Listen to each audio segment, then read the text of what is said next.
Ini baju dari Tata Busana ya. Iya.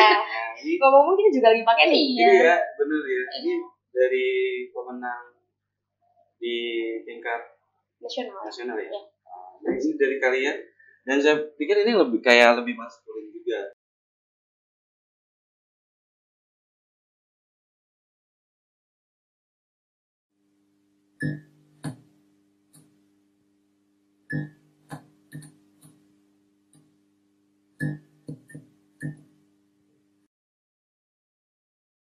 Halo teman-teman, kembali lagi bersama saya Rifka, dan juga saya hari ini ditemani oleh CEO cantik Hanum Salsabila. Halo guys. Nah, hari ini kita kedatangan tamu spesial yang beliau ini merupakan seorang fashion designer yang terkenal di kalangan pecinta fashion.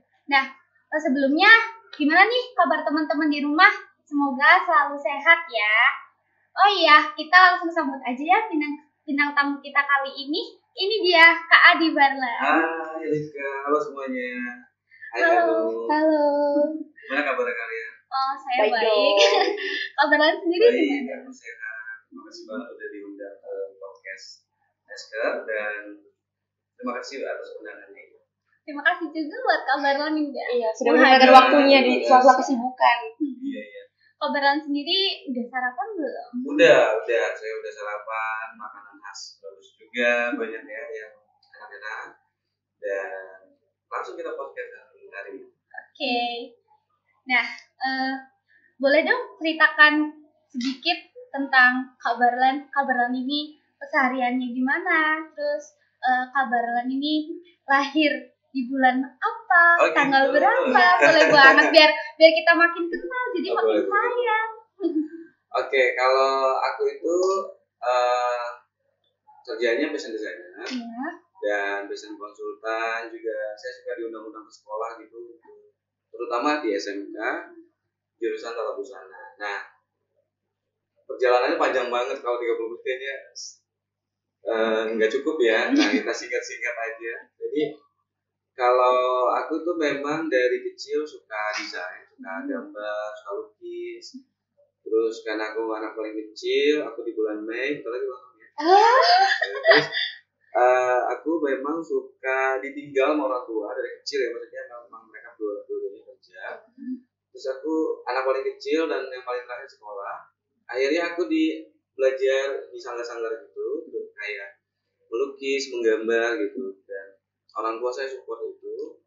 Dan awalnya saya pinginnya jadi pelukis sebenarnya.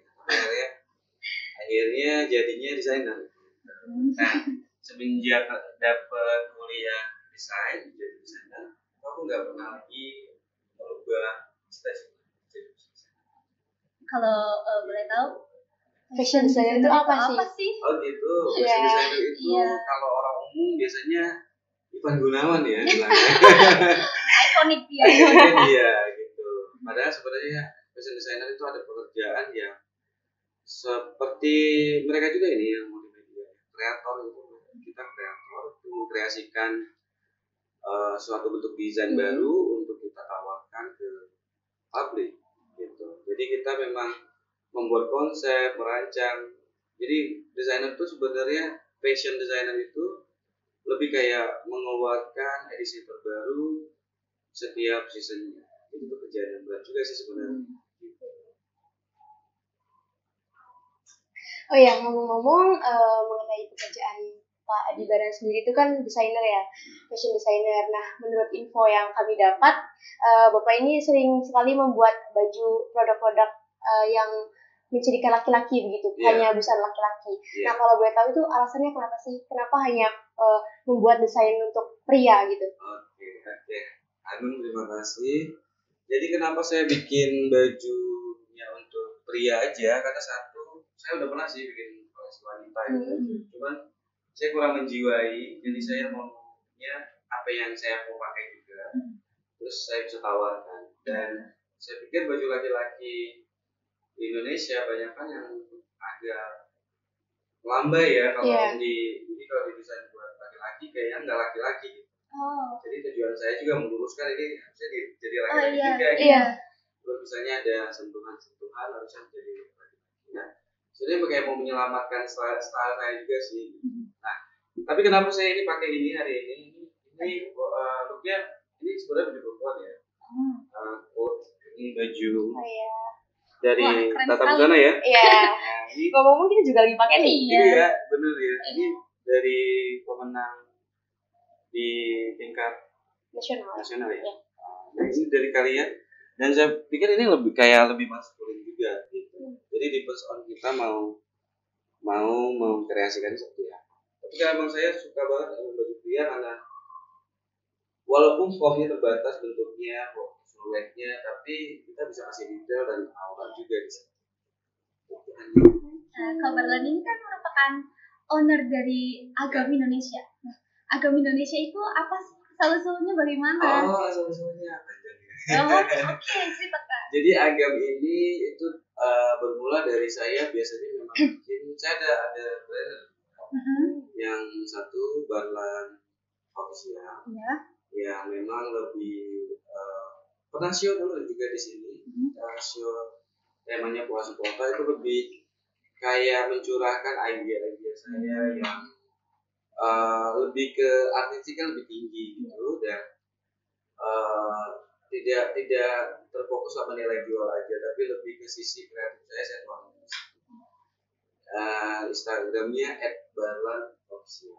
Nah kalau yang di Agam ini saya bikin lebih formal, lebih ke daily wear juga, orang-orang bisa pakai. Itemnya hanya kemeja, tangan pendek, tangan panjang, itu dikhususkan kepada orang segmennya kepada bisnismen, kepada politikus, kepada juga untuk orang kantoran, iya lebih agak formal.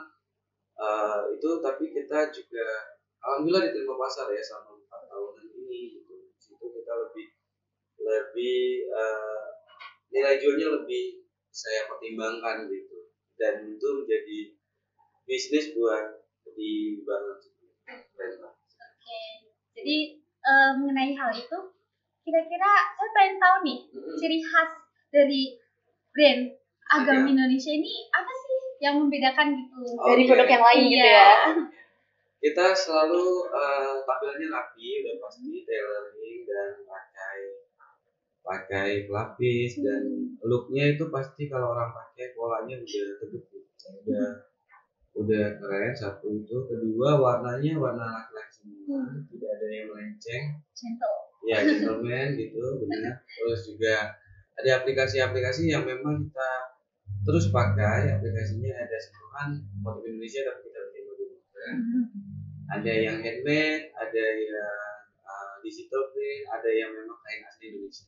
Dan kita pakai motif-motif yang teratur semuanya, yang rapi, yang kecil dan lebih kayak repetition. Jadi motifnya abstrak jarang ada.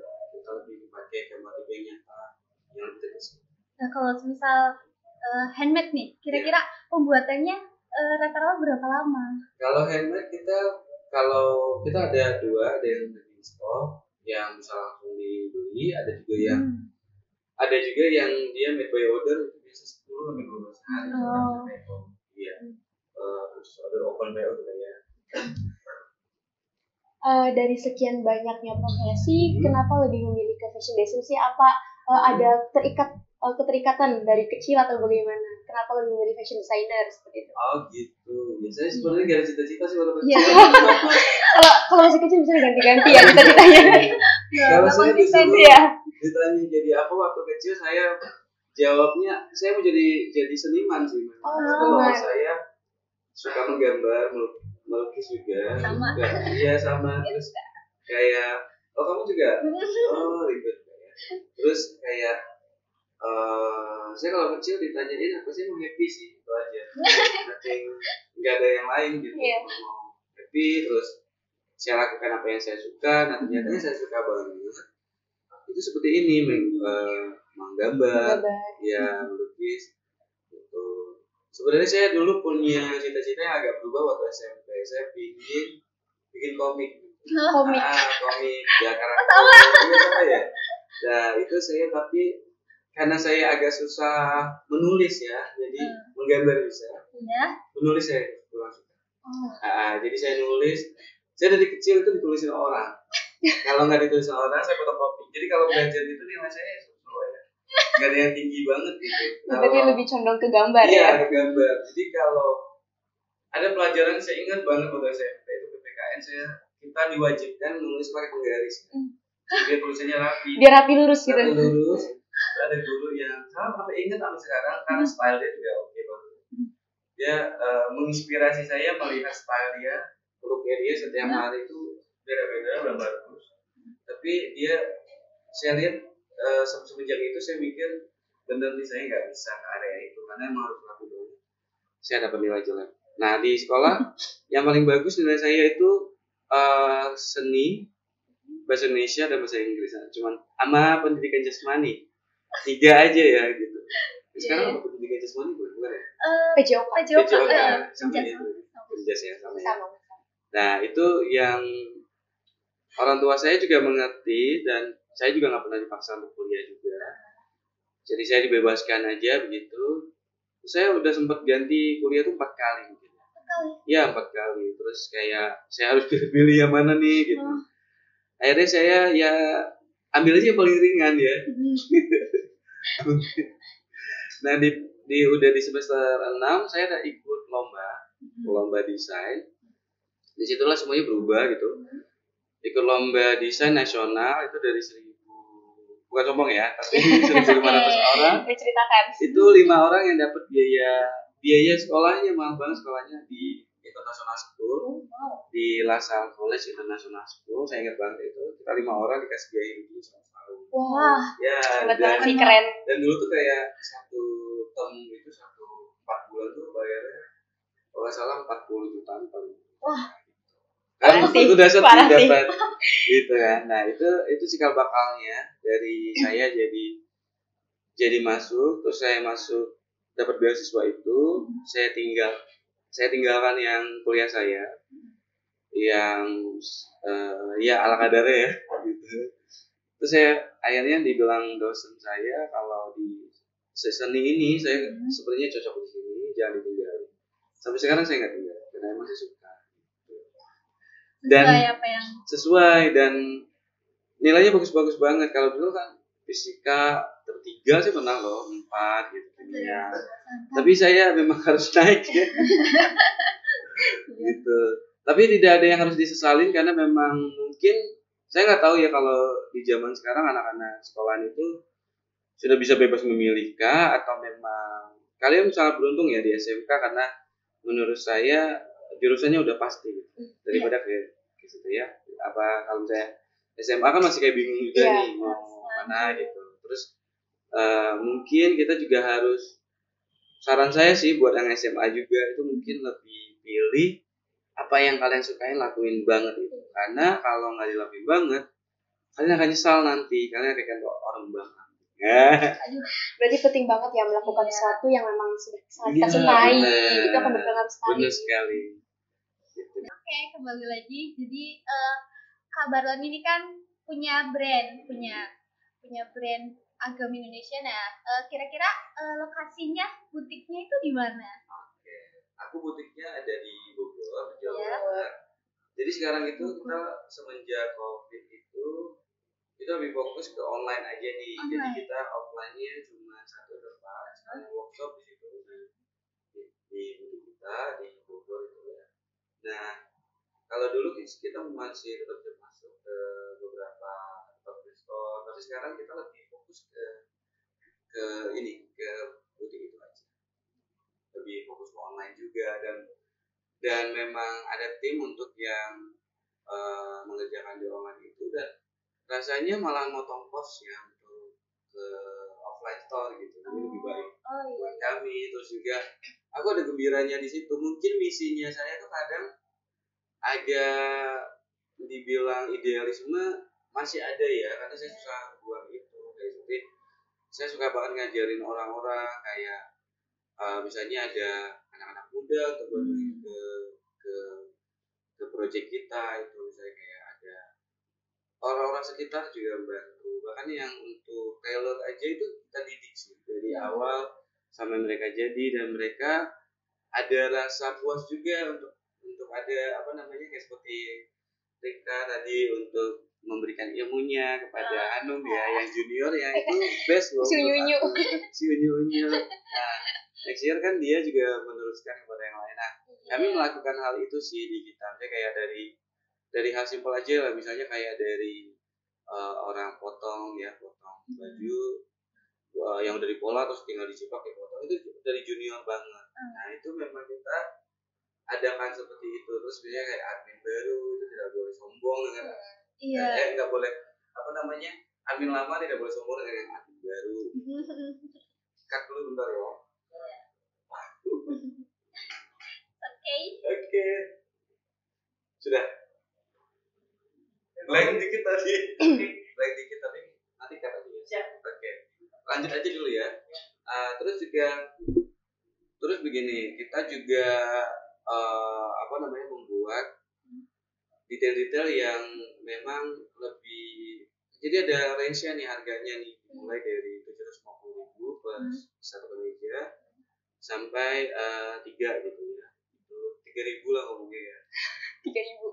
Inilah. Ya 3.000 gitu. Terus ya kalau yang 3.000 ini mungkin yang 2.500 sampai 3.000 itu yang dolar ya, amin. Amin. Gitu. Tapi memang pernah baju kita dijual ke Singapura, kita dulu di Paragon Singapura itu, bahkan baju yang 750.000 itu bisa dijual sampai 3.000 sih, karena kan naik ya, karena Paragon ya di Singapura di Orchard itu, saya lupa ya Orchard apa, pokoknya Paragon karena saya nggak ke sana, habis ongkosnya ya mengenai baju.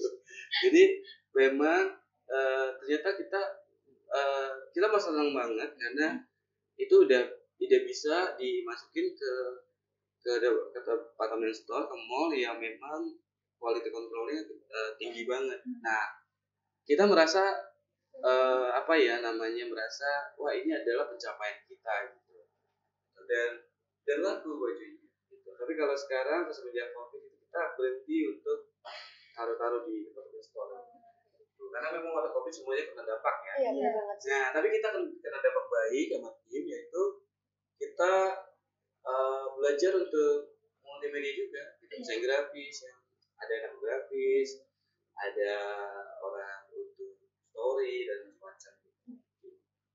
Cuma kalau Agam ini postingannya tuh sederhana, kita maunya lebih clean look, lebih nonjolin kerapian itu, kalau bisa sedekat misalnya di kamera itu sedekat-dekatnya gitu. Jadi sampai dibuka sedekat-dekatnya, sampai netizen tidak bisa berkata apa. Gitu. Jadi kita keinginannya hanya itu dan real. Jadi kita tidak ada banyak grafis mungkin ya. Jadi lebih ke di kamera aja, lebih murni seperti itu. Dan itu ternyata efeknya bagus ke kita, karena sebelumnya kita grafisin, kita kurang pas mungkin main di situ. Kita lebih ke zoom, lebih ke lihat detailnya, dibuka di sampai nggak ada benang loh yang tersisa. Makanya kemarin saya agak riuh kalau kok ada benang keluar ya, kayaknya berkerut-kerut. Ini mah bilang bajunya cakep banget, ini bagus banget nih kakak gitu kan. Pas dibuka, pas dilihat, gitu. Ada keluar. Itu tidak boleh terjadi di kita. Nah itu kita bisa, dan kalau orang komplain dengan Agam itu kita bisa ganti. Ya misalnya tapi komplain belum dipakai ya. Iya, ada kan yang komplain tapi udah dipakai ya. Nah, udah wangi parfum aja. Iya. Ketentuannya adalah dia boleh kembaliin saya size-nya kurang pas. Karena kita ada custom juga, terus juga itu bisa misalnya kurang panjang nih, kurang pendek, kita bisa revisi. Karena sesuai harga juga ya. Gitu. Itu sih. Pastinya kan untuk menciptakan desain-desain yang begitu istimewa itu kan membutuhkan inspirasi ide. Nah biasanya mendapatkan inspirasi yang luar biasa itu dari mana sih? Oke, Hanum. Kalau inspirasi ini tidak bisa dipatokin ya. Cuman kalau menurut saya tuh kita bisa dapat ide kalau melihat banyak, mendengar ya dari siapapun, terus juga bercerita, ketemu orang baru, itu menurut saya juga jadi inspirasi. Misalnya kayak kita lihat stylenya orang, terus kita pokoknya jangan sombong deh kalau menurut aku ya. Terus kedua, udah pasti yang harus dilakukan desainer itu desain apapun ya, ini menurut aku ya, bikin konten mau apapun, mau konsep itu banyak riset ya. Itu teman-teman kamu lagi riset nih sekarang buat brand Salin, nanti kita ngomongin ya brand Salin dan baru ya, amin ya. Nah itu harus kayak, saya tuh suka banget lihat apapun gitu, kayak misalnya saya naik bus atau naik kereta, naik apapun, naik mobil, kecuali ada teman bicara ya, di sebelahnya saya pasti fokus melihat luar. Saya nggak pernah tidur biasanya. Misalnya saya lihat pohon-pohon, lihat ini, lihat itu gitu. Puyeng sendiri sebenarnya malamnya udah kayak dikit ya gitu. Nggak bisa stop nih sampai jam 2 pagi juga. Kenapa begini gitu. Tapi itulah yang lahir idenya. Biasanya kayak ide yang cakep tuh biasanya langsung kita ingat. Nah ini ada mungkin trik sedikit ya. Kita kan pasti kebanyakan ide nih. Kalau bikin sesuatu, ide A, B, C, D sampai full di kita. Tapi kalau pas waktu kita ingat terus itu hal itu berarti itu pas gitu. Jadi satu minggu nih kita ingat terus nih Pikirannya. Iya benar. Gitu. Saya kayak calon pacar juga gitu kan. Kamu pilihannya banyak nih. Ada 1, ada 7 sih, 7 kan. Terus 1 doang sih nih. Nah, itu juga gitu. Berarti dia kenapa? Dia spesial. Dia bisa dikembangkan. Kalau cowok enggak ya, cowok enggak kamu kembangkan ya. Lain-lain ya. Pinggir dulu. Jadi ide itu bisa dikembangkan dan itu bisa biasanya jadi ide besar gitu. Kayak misalnya saya terakhir itu keluarin, kalau saya udah sekarang mainnya di permukaan ya, jadi kayak sampai ke bawah lagi, maksudnya nggak sampai ke detailnya banget. Jadi kayak misalnya saya harus cari ide globalnya nih apa nih. Oke. Pintu Harapan. Waktu itu saya bikin Pintu Harapan karena Agam ini spesialisnya. Agam itu nama dari Aceh. Artinya itu anak laki-laki atau laki-laki juga. Nah ini baju untuk laki-laki. Jadi itu konteksnya benang merahnya ada kan. Nah kita mengambil unsur motif Indonesia sebenarnya tapi di mix sama Aceh. Jadi saya membuka pintu Aceh. Pintu Harapan karena Aceh itu bersinar. Jadi kita ambil terus kita tuangin ke dalam koleksi kita. Nah itu gak bisa misalnya orang nge-push memaksa dia harus keluar nih idenya dalam 2 hari 3 hari, kecuali kalau memang itu ide keren banget bisa sih. Tapi kalau lebih baik sih agak beri waktu untuk ide itu diurai biar jadi sesuatu yang keren. Tadi kan terus kata kabaran tadi butiknya itu kan online. Nah, kira-kira itu lewat website atau salah satu platform penjualannya ya. Kalau kita lebih ke semua sosial media kita hadir, tapi kayaknya kalau TikTok enggak, karena kalangannya enggak nonton TikTok kan. Kayaknya ya. Tapi sekarang kayak ada juga. Tapi kayak se-Instagram gitu itu masih dari situ. Terus kalau untuk marketplace-nya kita pilih juga yang kayak yang grade-nya ya memang agak sepi gitu. Jadi bukan yang enggak hingar-bingar ya, maksudnya ya gitu. Yang ada kelas-kelasnya juga yang memang mereka nyaman belanja, enggak banyak tampilan gitu. Saya nggak bisa bilang. Ya gitu. Terus kita juga ada website, tapi pembelian banyak sih sebenarnya kalau di kita mungkin awal-awal tuh lebih kayak dari marketplace, terus dari sosial media, terus berlanjut ke WhatsApp. Biasanya mereka tidak lagi ke sana langsung gitu. Dan aminnya nih, biasa pesan 1 dia trial dulu, update dia pesan 3, 4, 5. Iya biasanya gitu. Kalau laki-laki tuh nggak ribet sebenarnya. Kalau beli baju, kalau dia suka itu nyaman, dia pasti beli lagi. Dan kalau laki-laki kan nggak ini ya nggak banyak cabang pikirannya, kecuali yang suka selingkuh ya. Jadi kalau baju apapun tuh kayaknya memang klub di situ. Dia suka itu udah dia beli, karena saya lihat rata-rata ya customer yang agak balik ke kita lagi dan apalagi kalau udah cutting udah oke, bahan tidak sesuai ekspektasi, terus juga tidak luntur, tidak mengecil, pokoknya udah oke buat dia, kelihatan gagah, harga naiknya nggak terlalu banyak, nanti dia mungkin tahun depan setiap tahun naik, tapi nggak terlalu banyak, dia masih oke sih. Untuk menjadi seorang fashion designer sendiri tuh ada nggak sih keterampilan pengetahuan yang memang harus dimiliki untuk menjadi fashion designer gitu? Iya. Ada banget ini ya. Sama aja dengan orang mau jadi dokter sih sebenarnya. Pasti ada sih. Pasti ya. Kayak kita harus tahu. Harusnya sih sebenarnya belajar formal ya. Karena dengan tidak belajar formal, dengan otodidak sebenarnya bisa. Tapi lama banget. Dan takutnya sesat di jalan.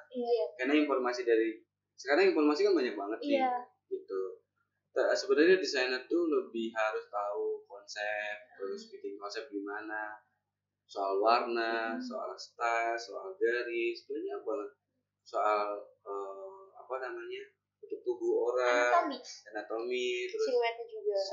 Terus garis ini cocok sama siapa, terus style, detail, semuanya kita harus kita tahu. Terus juga material udah pasti, bahan, terus ambience kita bangun, terus bikin pola. Wah, banyak banget. Jadi kalau yang nggak sanggup ngerjain ini, mending penikmat ya. Puyeng sih pasti. Iya. Saya bayangin aja sih udah. Aduh, pusing banget gak sih? lebih rumit daripada saya kalau itu gambar gitu. Gambar biasa. Tapi kalau misalnya kita suka, kita cinta, kita lakukan semua itu. Biasanya tuh ada kepuasan setelah, mungkin ada masa menyerahnya ya. Misalnya saya bikin koleksi waktu kuliah dulu, atau saya setelah bikin brand, atau saya kerja di orang gitu, saya nyerah sih sebenarnya. Jadi terlalu capek ya kerjaan ini sampai jam 2 pagi, jam kelar gitu ya. Sama semua orang. Tapi saya rasa kalau kita ngelakuin dengan hati, terus memang kita ngasih waktu itu sebanyak itu insya Allah saya yakin jadi. Saya dulu sangat bangga ya bisa, dan sangat bangga sama diri saya sendiri karena saya mau bertahan sama desainer yang udah kelas A, ya terus dia memang agak memaksa kita untuk kita keluarin apa yang kita bisa. Jadi saya nggak ngeluh udah jam 3 pagi belum pulang gitu. Terus mungkin buat teman-teman lain yang seumuran masih 20-an gitu, pada happy pergi-pergi, saya masih situ aja gitu. Kayak weekend ya kan. Pengen ya kayak mereka. Bener. Nah tapi ternyata berbalasnya sekarang gitu. Oh, ilmunya yang saya dapat lebih ya gitu. Terus saya juga kayak lebih cepet gitu, kayak oh ini gini ya gitu.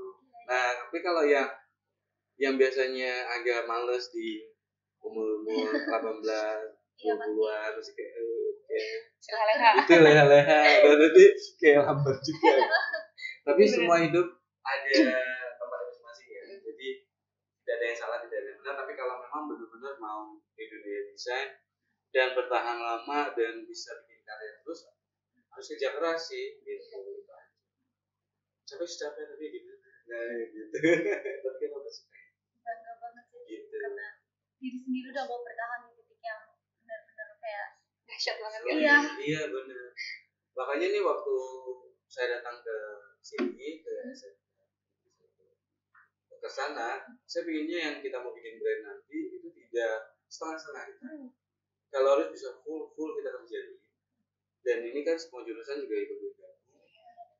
Kita full kan, kita sampai mendingan jadi macan setahun yang masih kelas yang apa. Jadi kita lembek terus sepanjang tahun.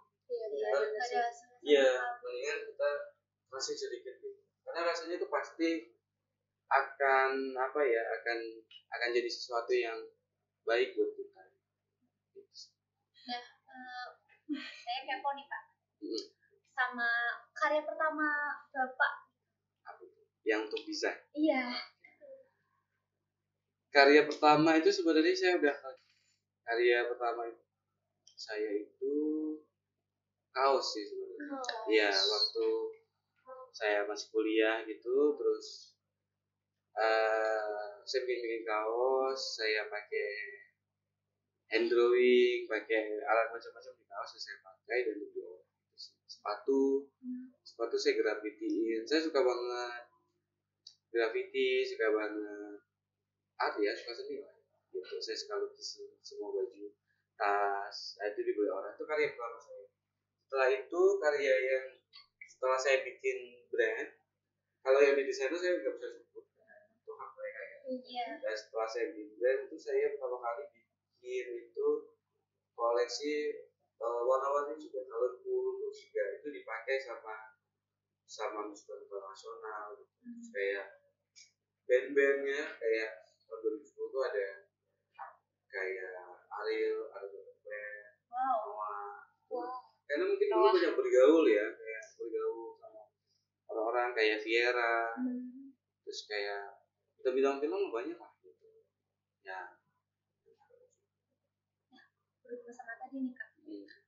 Tuh kira-kira kalau boleh tahu nih, kabar itu ada project apa sih di SMK ini? Projectnya main-main sih. Berkunjung, menyapa, minum kopi ya. Lalu foto-foto. Enggak selingan itu foto-foto. Selfie di story, udah pulang ya. Enggak sesimpel itu sih gitu. Saya sebenarnya ada ikatan juga, kayak ikatan batin ya di sekolah ini, karena saya pernah show di sini, terus juga anak-anak di sini pernah ikut lomba di Jakarta yang nginep di tempat kita. Terus mereka menang, ada yang lomba model juga.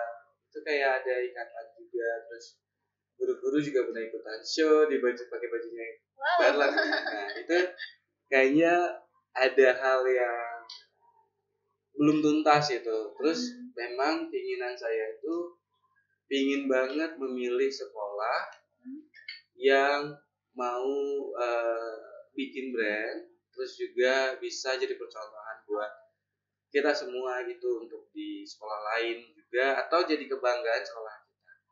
Nah, sekolah ini yang saya pilih gitu. Kenapa? Karena guru-gurunya semangat, kepala sekolahnya juga semangat, guru-gurunya semangat, ada daya ingin maju gitu ya. Ada walaupun jauh di jarak dekat di hati ya. Nah, ini hal yang baik menurut saya. Terus juga saya rasa potensinya nggak kalah besar ya. Besar, dan kita dengan bersama-sama ini, apalagi semua jurusan, kepala-kepala jurusannya juga dari yang multimedia, dari yang boga, terlibat dan antusias tentunya. Itu pentingnya sih. Antusias dan tidak dibuat-buat, yang kita bisa rasain sih orang palsu. Dari surat kata biasanya. Bisa nggak sih bisa kan, bisa ngerasain ini palsu banget nih kayaknya. Pasti bisa, dan saya lihat sih di sini nggak palsu. Itu yang saya rasain, yang membuat saya juga merasa yakin juga ini insya Allah jadi brand salin itu yang bisa kita kembangin, dan tidak hanya berbentuk desain, tapi nanti akan dijadikan suatu bisnis ya, yang akan berkelanjutan untuk tidak merepotkan sekolah juga. Gitu tentunya. Dan bisa dijual di nasional. Yang kemarin kita udah meeting juga. Ini hari ini adalah meeting kedua untuk bikin konsep lebih kuat. Dan saya rasa dari meeting yang kemarin bersama kepala jurusan semua, ini sudah terbungkus rapi yang tinggal kita jalankan. Itu yang udah keren banget ya.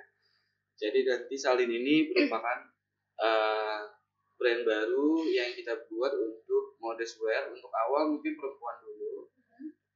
Untuk modest wear ada dua tingkatan ya, ada level untuk kelas menengah ke bawah, ada yang menengah lebih ke atas. Nah, itu nanti kita mau buat segmen yang berbeda, dan kita pingin banget bisa diterima oleh pasar lokal di offline, bahkan di online. Nah, mohon bantuannya untuk promoin ya.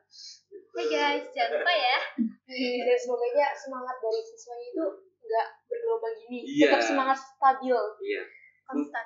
Mungkin kalau yang untuk semangat itu mungkin kita perlu kayak pencerahan lagi ya, karena memang pasti hal begini pasti turun naik, dan kita harus kontrol supaya ini terjadi gitu. Kita harus segera mungkin untuk melihat ini hasilnya gimana ya gitu. Gak cuma apakah ini jadi hanya wacana, saya rasa tidak ya, karena kita akan komitmen banget seminggu sekali kita untuk untuk mengevaluasi ini udah sampai mana. Sekarang kan pertemuan bisa Zoom, bisa online, bisa offline ya. Iya.